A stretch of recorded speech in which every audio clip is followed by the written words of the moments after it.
श्रोता प्रेमियों, मैं राम सागर शास्त्री आप लोगों के समक्ष रखने जा रहा हूं रामायण की महिमा। देखिए, राम की कथा कहाँ पाई जाती है?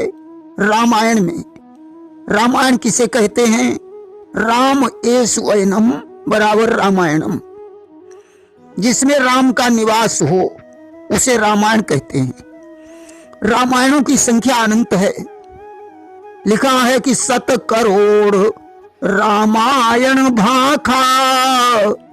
इनमें वाल्मीकि रामायण, अध्यात्म रामायण, आनंद रामायण, भावार्थ रामायण, क्षेपक रामायण, लोमस रामायण, वशिष्ठ रामायण, तुलसीकृत रामायण, राधे श्याम रामायण आदि का नाम आता है।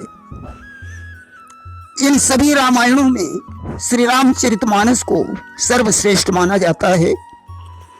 इसमें तुलसीदास के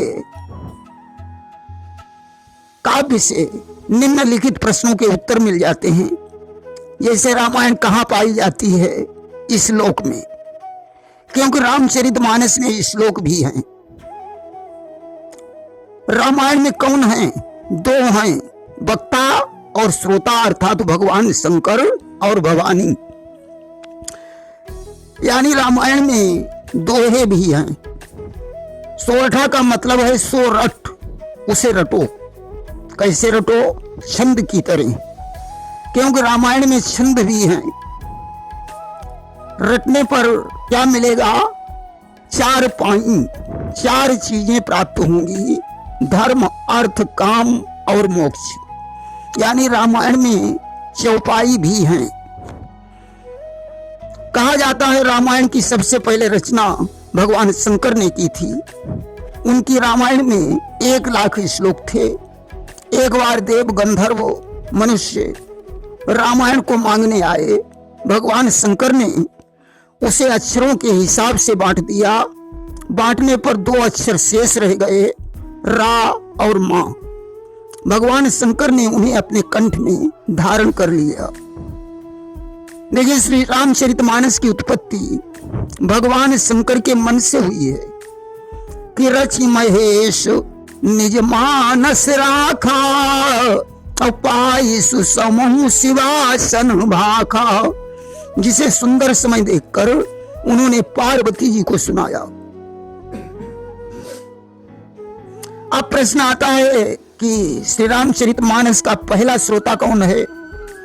अगर हम यह कहें कि पार्वती जी ही पहले श्रोता हैं, तो आगे एक चौपाई आती है कि सुन शुभ कथा भवानी, रामचरितमानस विमल, कहा भुसुंडी बखानी, सुना विहंग नायक गरुण।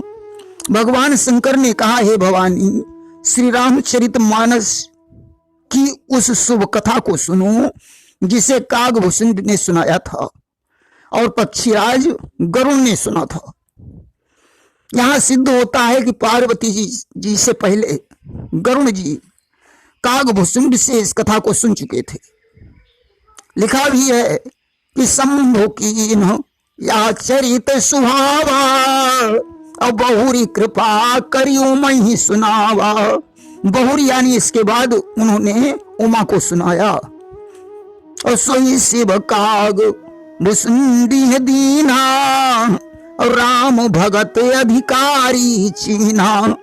उसे शंकर जी ने भुसुंडी जी को प्रदान किया और भुसुंडी जी से इस कथा को याज्ञवल्क्य ने प्राप्त किया और याज्ञवल्क्य ने इसे भरद्वाज को सुनाया। अर्थात कागभूषुंड जी को महर्षि लोमस के द्वारा बहुत पहले यह कथा प्राप्त हो चुकी थी। हंस बनकर नील पर्वत पर भगवान शंकर ने कागभूषुंड से कथा सुनने के बाद इसे पार्वती जी को सुनाया था। देखिए, अन्य रामायणों में 8 कांड हैं, परंतु श्री रामचरितमानस में 7 कांड हैं। इसमें बाल कांड को राम के चरण, अयोध्या कांड को जंघा, अरण्य कांड को उदर, किष्किंधा कांड को हृदय, लंका कांड को मुख तथा उत्तर कांड को मस्तक माना जाता है। राम को परमात्मा, रावण को काम, पंचवटी को पंच प्राण, लक्ष्मण को वैराग्य, सीता जी को पराशक्ति, शूर्पणखा को मोह, अहिल्या को बुद्धि मानकर कुछ कवियों ने संबोधित किया है। अगर आदर्श बनना है तो रामायण पढ़नी चाहिए। देखिए, राम के जैसा पुत्र नहीं, दशरथ के जैसा पिता नहीं, वशिष्ठ के जैसा गुरु नहीं, भरत के जैसा भाई नहीं, सीता के जैसी पत्नी नहीं, राम के जैसा पति नहीं, कौशल्या के जैसी सास नहीं, दशरथ के जैसा ससुर नहीं। यह रामायण को पढ़ने से पता चलता है। गोस्वामी तुलसीदास का असली गुरु उनकी पत्नी रत्नावली है, जिसने उन्हें विरक्त बना दिया और तुलसीदास तुलसी के वृक्ष के समान बन गए। देखिए, भगवान ने थलचर में गजेंद्र का उद्धार किया, नभसर में जटायु का उद्धार किया, जड़ में अहिल्या का और चैतन्य में सुग्रीव विभीषण आदि का उद्धार किया। अगर हम उनके रूप रस की बात करें तो तपस्वी वेश शांत रस है, धनुर्धारी वीर रस, प्रिया के साथ श्रृंगार रस, निशाचरों का वध करते हुए रौद्र रस, सीता के विरह में रोना वियोग रस कहा जाता है। जो ब्रह्म को जान लेता है वह ब्रह्म ही हो जाता है। ब्रह्मविद ब्रह्मैव भवति। शिव धनुष क्या है?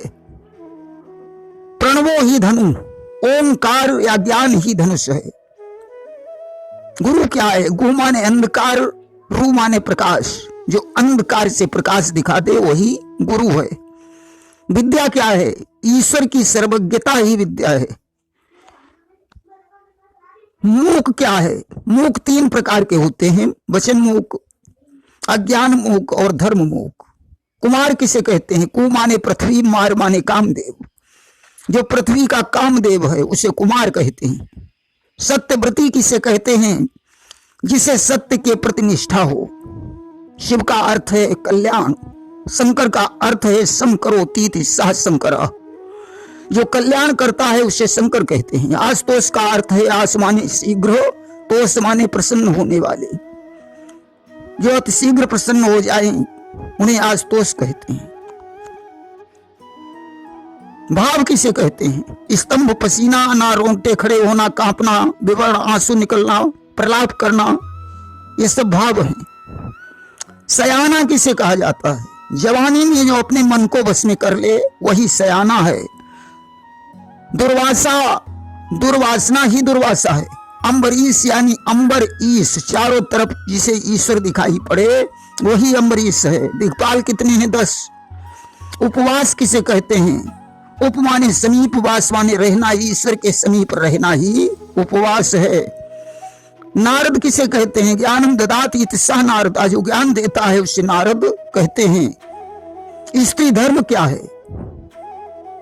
पति की सेवा, किसी को कठोर वचन न कहना, अधिक लोभ न करना, अपने घर को शुद्ध रखना, पति की आज्ञा का पालन करना, थोड़े में गुजर करना, पति से झूठ न बोलना, विधवा होने पर जो मिल जाए उसी में गुजर करना, श्रृंगार स्वाद का त्याग करना और ईश्वर का भजन करना,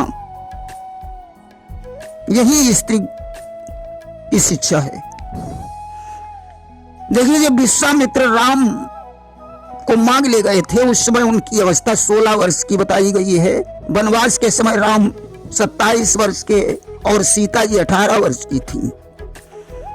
सुमंत जी वन से आधी रात के समय लौटे थे। शोक सभा का आयोजन 15 दिन के बाद हुआ था। कैकेयी ही दूसरे जन्म में देवकी और सुमंत ही दूसरे जन्म में अक्रूर बने।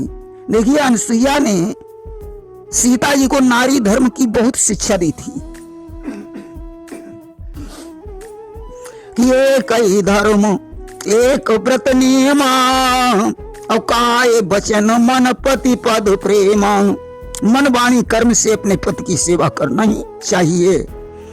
याज्ञवल्क्य की स्मृति में लिखा है कि जिसका पति परदेश चला जाए या मर जाए उसे खेल कूद, श्रृंगार, सामाजिक उत्सव में भाग लेना, हंसी मजाक करना, पराये घर जाना, इन 5 कामों को छोड़ देना चाहिए। स्त्रियां लज्जा का त्याग कर देने से नष्ट हो जाती हैं। पर पुरुष का स्मरण करना, पर पुरुष के संबंध में कुछ कहना, पर पुरुष की ओर देखना, पर पुरुष से हंसी मजाक करना, क्रीड़ा करना, गुप्त बातें करना, एकांत में मिलने का संकल्प करना, मिलने की कोशिश करना, उससे मिलना, ये 8 प्रकार के संसर्ग माने जाते हैं। तुलसीदास जी ने भी लिख दिया कि पति वंचक पर पतिरत करई, रव रव नरक नारी सो परई। पति को छोड़कर पर पुरुष को अपनाने वाली स्त्री रौरव नरक में जाती है। देखिए, अनसुईया किसे कहते हैं? जिसकी बुद्धि असूया रहित हो। रामचरितमानस को अगर हम मान सरोवर कहें तो अनुचित नहीं होगा। इसमें स्नान करने से कौवा कोयल और बगुला हंस बन जाता है। देखिए, तुलसीदास जी ने शिव विवाह को हेमंत ऋतु और राम जन्म को शिशिर ऋतु बताया है कि हिम हिम शैल सुता शिव ब्याहु और शिशिर सुखद प्रभु जन्म विवाहु। राम विवाह को वसंत ऋतु बताया कि वर्णभ राम विवाह समाजू सोमुद मंगलमय ऋतु राजू। राम के वनवास को ग्रीष्म ऋतु और रास्ते की कथा को लूह लपट बताया है कि ग्रीष्म दुसहे राम बन गवन पंथ कथा खरिया तप पवनु। निशाचरों के युद्ध को वर्षा ऋतु माना है कि वर्षा घोर निशाचर रारी सुरकुल सालिस मंगलकारी। राम के राज्य को उन्होंने शरद ऋतु बताया है कि राम राज सुख विनय बड़ाई विशद सुखद सोई शरद सुहाई। रामायण में राम सभी भाइयों से प्रेम करते हैं। छोटे भाई बड़े की आज्ञा का पालन करते हैं।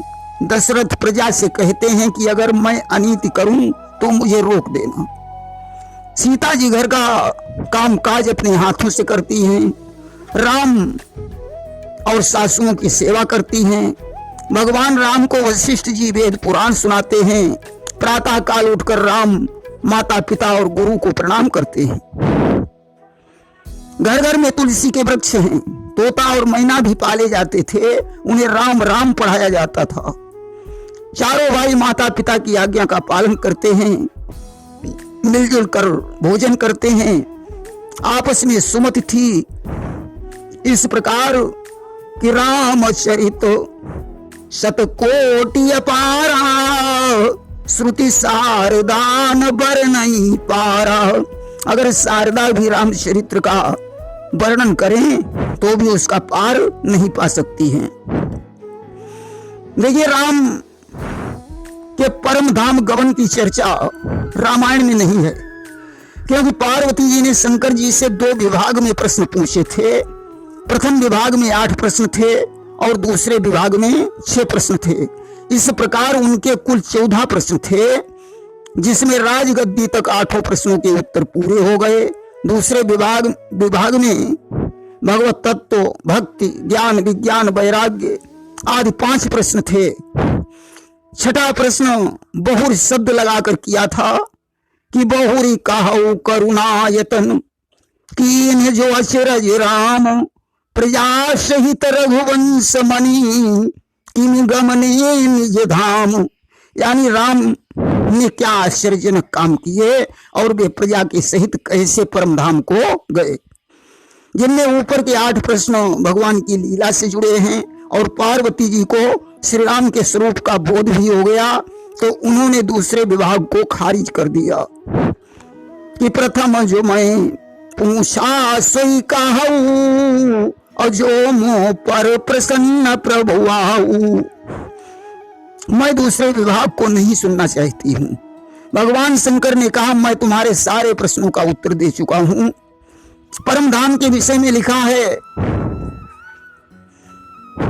कि राम ब्रह्म चिन्मय अविनाशी, सर्वरहित सबौर पूर्ववासी।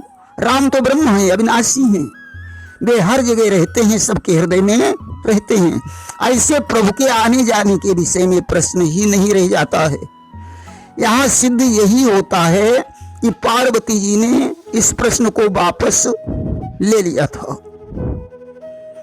देखिए तुलसीदास जी ने रामायण के अंत में लिख दिया कि कामी है नारी प्यारी जिन, लोभी है अति प्रिय दाम, तिमि रघुनाथ निरंतर प्रिय लागहु मोहि राम।